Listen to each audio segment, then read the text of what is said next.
Imagine you wake up one day to a world with no electricity, no internet, no money, no work or school, nothing that you're used to. No, you're not in California when they shut the power off. You're not even in your own home, because you've been magically transported to the Stone Age. What could possibly happen next? Of course, your first reaction would be shock, but let's move past that. You've now accepted that you get to experience life Flintstone style. First, let's look around. This is your cave, where you live with your family. You have your own sleeping area that's covered in animal skin. However, you might also live in a primitive hut supported by mammoth tusks and ribs, with an animal skin over it as protection from the rain. Your morning routine won't include a quick trip to the bathroom or to brush your teeth or a hot cup of coffee. And if you're wondering where the Stone Age people did their business, well, it was basically anywhere outdoors. How convenient. Just pick a bush and go. All right, it's time to get out and explore the New World. But hey, don't forget to put on your clothes. No, nothing comfy and trendy from the mall. Back in the day, humans used the skins of the animals they hunted to create simple, rough loincloths. To make these hides more flexible, they had to chew them.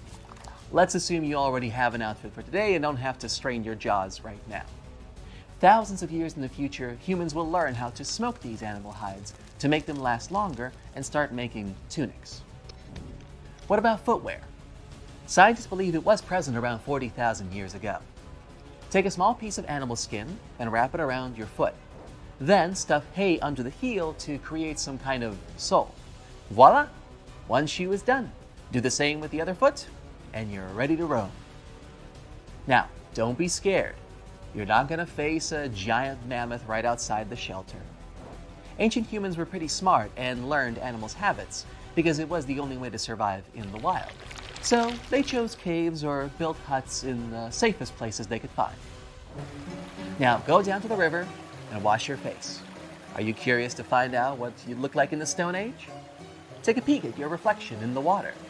See, you're not that much different from the modern you. Just that your hair is a mess and you might be a few inches shorter, with a more developed jaw because of the harsh diet. And look at those bulky muscles. Well, that's what you get when your life is all about running and fighting with wild animals while hunting. Yes, hunting is on your to-do list today. But first, it's time for breakfast. Luckily, you have some leftovers from dinner. Eggs, wild fruits, and berries. Sorry, no gas stove to cook the eggs. Why not try to do it over the fire? Here's a free tip. Find 2 small but sturdy and dry wooden sticks. Place some dry leaves or a chunk of your own hair at the base for kindling and rub the sticks vigorously against each other. Keep going. Be patient. Okay, finally there's an ember. Good job. Now you can cook your breakfast using a flat stone as a frying pan. Need a fork? Sorry, that won't be invented for thousands of years. See that seashell attached to a wooden stick? That is your spoon. Come on, the jungle is waiting for you. Thankfully, the Ice Age is long gone, so the weather is warm and lush greenery is in abundance. That's good for you since you have to pick different edible plants, nuts, fruits, and wild grains.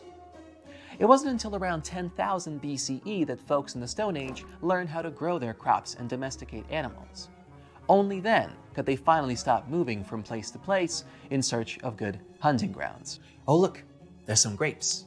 Let's snatch them. But how do we gather grains, you might be wondering? Well, allow me to introduce you to some Stone Age tools. By the way, the Stone Age is named after the tools that humans invented that were made out of wood? No, obviously, stone. Let me help you out again. Here's a U-shaped stone sickle that knocks down the grain stalks. It's time to bring everything you've collected to your camp. Now that the shock of time traveling is worn off, you notice that there are a few other huts near your dwelling. Those are your neighbors.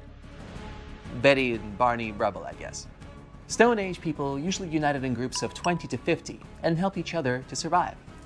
Okay, you can eat grapes and other fruits raw, but what can you do with raw grain? To separate the grains from the husks, take a stone bowl and a small grinding stone and grind the grains. Now, if you mix smashed grains with water, you'll get gruel.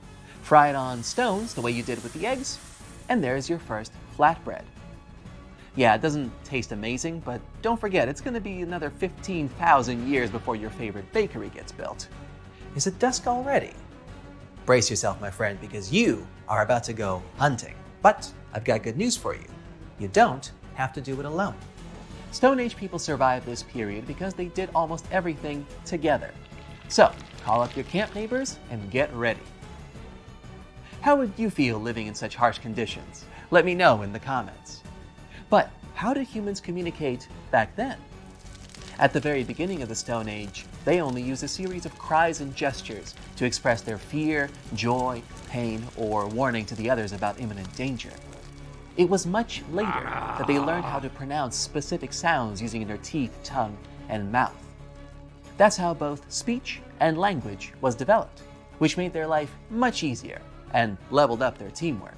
Of course, anthropologists have no clue how exactly their language sounded, since obviously no written traces are left, and nobody left any tapes either. Oh, what's a tape? Ancient technology, don't worry about it. So, you and your camp fellows need to take some special hunting tools with you. What are they? The first and most primitive things used for taking animals down were long, sharpened wooden sticks, and sometimes just a big rock. But over time, sharpened sticks turned into sophisticated spears. The points weren't made of metal yet, of course. It's too early for that. Instead, they used small, sharp-edged stones attached to a long bone or stick. This was a very important invention since it made hunting less dangerous. Their chances of staying alive were better because they didn't have to get as close to an animal and could hunt it from a distance. As dusk settles, your hunting group goes deep into the jungle. You should be looking for large herbivore animals like elephants, woolly mammoths, giant bison, deer, and reindeer. They won't be only your dinner, but will also give you a supply of furs, bones, horns, and hides that you can use for your household. There were two main hunting techniques back then. The first was rather time-consuming but safe. It included digging a huge hole around the place where animals went to drink water. That hole served as the trap for your game. But you're gonna have to dig it out without a spade or shovel. You'll need the help of a digging stick, a wooden stick with a horn at the top, or a large cleaver, an oblong-shaped stone or bone. After the hole is ready, you'd have to hide nearby and wait patiently for an animal to fall in. The other technique required the whole hunting party chasing the animal down and forcing it into mud and water channels where they get stuck and have no way to get out. Did you see that? It's a deer. Run! Run as fast as you can and try to corner it straight into the swamp. Oh no, got away. Yeah, not every hunting session is going to be a success. In fact, most won't. But your tribe still needs something for dinner. Better move on to fishing then. Don't worry, you won't have to catch fish with your bare hands. Fishing nets and harpoons are at your disposal. Nets were made from tree bark and grass. The oldest one, found by archaeologists, dates back to 8,300 BCE. Harpoons made of antlers usually had a rope to pull the catch back up to shore. It was used mostly for big targets like whales, tuna, and swordfish. Okay, once you've asked around where a good spot would be, throw the net in the river. Now you have to wait. Oh look, there's some fish. Pull the net with all your might. Come on, tribe, help him out. I mean, don't look at me, I'm just narrating here. All right, good catch, and not a moment too soon. You've just made sure you won't go hungry tonight. Bring what you caught into the camp and get some rest. The others will take care of the catch. Now I know what you're thinking. It's all work and no play. And yeah, life in the Stone Age was anything but easy.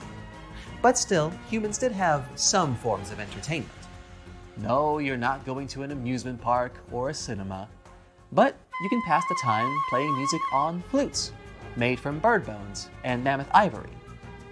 You can also take up a hobby like crafting, making necklaces and bracelets from tusks, bones, and shells. Or you can get full-on artsy and draw patterns on your body using a paint made from ochre.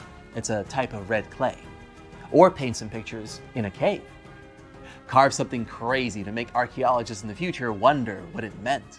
Can you smell that? It's dinner time. Go on, enjoy it, you deserved it. Doesn't it taste so much better since you worked so hard for it?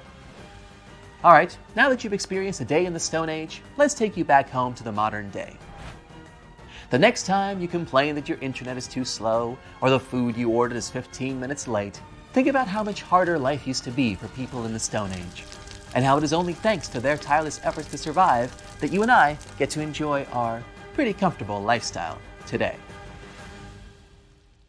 That's it for today. So hey, if you pacified your curiosity, then give the video a like and share it with your friends. Or if you want more, just click on these videos and stay on the bright side.